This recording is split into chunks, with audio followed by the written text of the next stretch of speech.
सबसे पहले तो भाई खुश हो जाओ, क्योंकि हमारे लिए एक खुशखबरी है। If you are a guy like me, if you are on self improvement journey, if you want a happy and healthy family in future जिसको तुम प्रोवाइड कर सको, if you want to be masculine husband with a feminine wife, तुम्हारे लिए खुशखबरी है। देखो अब फिर से थोड़ा सा मेरी स्टोरी पे आता है ना। देखो मैं बहुत टाइम से या फिर काफ़ी टाइम से रिसर्च करता रहता हूँ या फिर जानता रहता हूँ थोड़ा सा वेस्टर्न सोसाइटी और वेस्टर्न चीज़ों के बारे में। उसका रीज़न बीइंग कि जो भी वेस्टर्न में हो रहा होता है वो कहीं ना कहीं किसी ना किसी मैग्नीट्यूड से सेम रिफ्लेक्ट होता है इंडिया की सोसाइटी पे। चाहे फिर वो 90s में और या 20s के शुरू में इंडिया में वेस्टर्न में क्लब कल्चर जो बढ़े थे उससे इंडिया में क्लब कल्चर बढ़ना हो, चाहे फिर वो हुकअप कल्चर का सीन में आना हो, या फिर बॉलीवुड का थोड़ा सा चेंज होना हो, या फिर LGBTQ कम्युनिटी का एकदम से फैलना हो। ये सारी चीज़ें अगर वेस्टर्न खासकर अमेरिकन और ब्रिटिश सोसाइटीज़ में हो रही हैं, कहीं ना कहीं किसी ना किसी मैग्नीट्यूड पे किसी न किसी तरीके से इंडिया में आती ही आती हैं।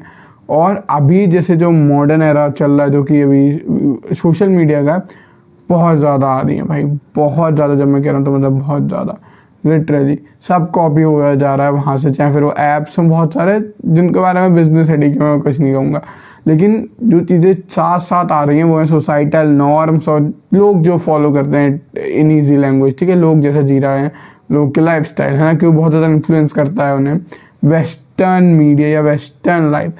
तो अभी धीरे धीरे मैं एक बहुत अच्छा, बहुत सुंदर, बहुत प्यारा ट्रेंड देख रहा हूँ कि being a husband and with a wife and kids is getting cooler in western society.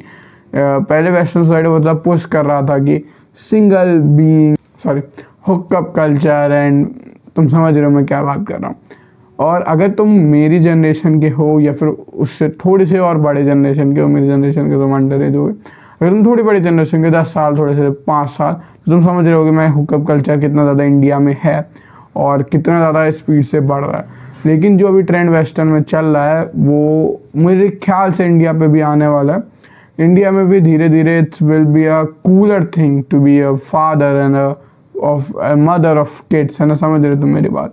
अभी जैसे कि तुम देख रहे हो कि बहुत सारे चैनल बने हैं हुकअप कल्चर पे, वो जो प्रमोट करते हैं हुकअप कल्चर, वेस्ट में भी अपने इंडिया में भी बन रहे हैं धीरे धीरे। वो वेस्ट हुकअप कल्चर को ग्लोरीफाई करके अपने कोर्स या कुछ शिट बेच रहे हैं। मैंने देखे रशिया वशिया जाके। अब मुझे लग रहा है धीरे धीरे जो नए चैनल का इनका यही चेंज करेंगे, हमें भी नए चैनल खोलेंगे, वहाँ पे फादरहुड का चैप्टर इंट्रोड्यूस होगा या मदरहुड का। They will teach about fatherhood या मदरहुड मोर। और मुझे ऐसा लग रहा है धीरे धीरे करके जो थोड़ा सा प्री 90s वाला एरा है और थोड़ा सा मॉडर्न एरा है वो मिक्स होने वाला है। ठीक है, मुझे लग रहा है, मेरे स्पेकुलेशन है, तो मुझे लग रहा है कि अब जो नया कूल एरा होने वाला है वो है hard working father, hard working mother और दे बीइंग लव मतलब टुगेदर और किड्स, है ना, ये वाला। अभी तक जो चला था हार्ड वर्किंग बंदा, हार्ड वर्किंग बंदी, हुकअप कल्चर, 10 बंदे अलग सी, नो किड्स, ये सारी चीज़ें प्रमोट हो रही थी। और जैसे जैसे ये चीज़ चेंज आता जा रहा है, आई बिलीव इंडिया में भी कुछ साल में आने वाला है। अब देखो, दो लोगों के लिए ये चीज़ अलग अलग तरह से साउंड कर रही होगी। सबसे पहले वो बंदे जो लिटरली हुकअप कल्चर एक्सपीरियंस करना चाह रहे हैं। If you want to experience hookup culture तो भाई निराश मत हो, I don't believe hookup culture कहीं पे भी जा रहा है। इट विल रिड्यूस, उसका मैग्नीट्यूड कम हो जाएगा, उसका जितना वो सोसाइटी में नॉर्म है उतना कम होता जाएगा। लेकिन आई ऑल्सो बिलीव कि अभी कुछ टाइम तक वो नहीं जा रहा है। And if you are above the age of consent age, मतलब जो भी होते हैं इंडिया में हर स्टेट की जैसी भी है, you can go and experience right now, है ना। और जो बंदे वेट कर रहे थे या फिर जो बंदे खुश हैं सुन के, भाई तुम कमेंट में W लिख देना, विन फॉर अस। सब्सक्राइब कर दो, लाइक कर दो, तुम्हें पता है क्या क्या करना है, क्योंकि मैंने बढ़िया न्यूज़ दी है।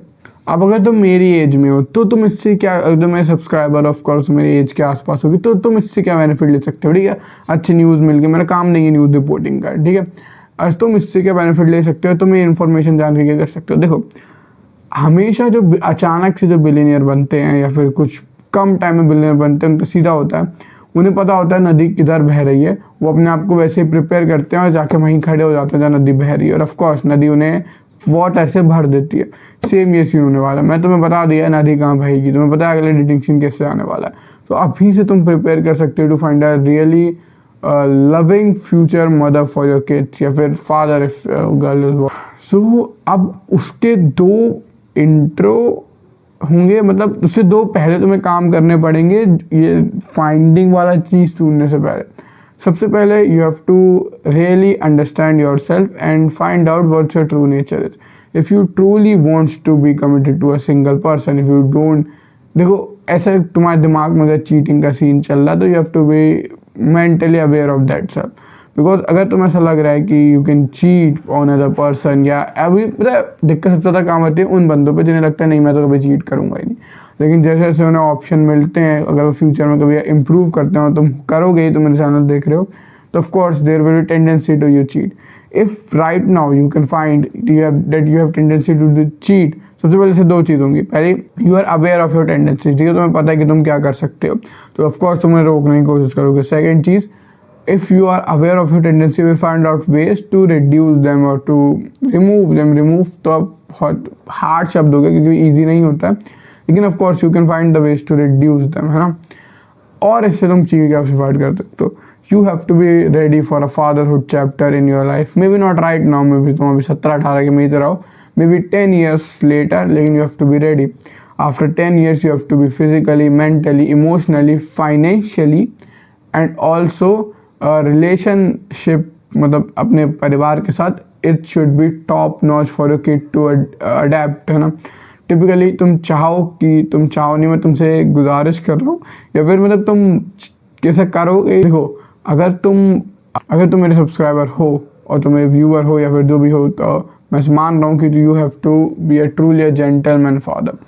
तुम्हें अपनी सारी चीज़ें मैक्सिमाइज़ करनी चाहिए, तुम्हारा किड जब भी अडेप्ट हो तो उसकी मेंटालिटी, उसकी साइकोलॉजी तुम्हारी तरह ना हो, मेरी तरह ना हो, किसी भी अलग ट्रॉमा से, किसी भी अलग एक्सपीरियंस से, PTSD से, या फिर अभी तो बहुत ज़्यादा ऑस्ट्रेलिया में ऑटिज्म वगैरह हो रहा है, इन सब चीज़ों से ना जूझे, एक हैप्पी, एक हेल्दी परिवार में रहे, वो एक एथलीट बने या फिर बहुत ज़्यादा जीनियस पर्सन बने, या फिर किसी ना किसी अपने फील्ड टास्क में एक्सेल करे, जो कि वो कर सकता है, हर कोई कर सकता है।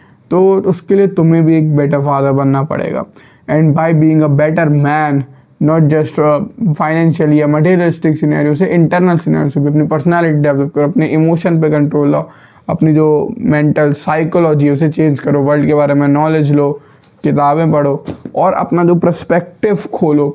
और इन सारी चीज़ों पे बात करने के बाद, if you find a women जो तुमसे लिंक करती है, या फिर मतलब जो तुम्हारे जिसकी और तुम्हारी बनती है, वाइब मैच होती है टिपिकली इमरजेंसी में, मतलब उसकी भी तुम्हारी हैबिट सेम है, तो of course she will be a perfect mother for your kid.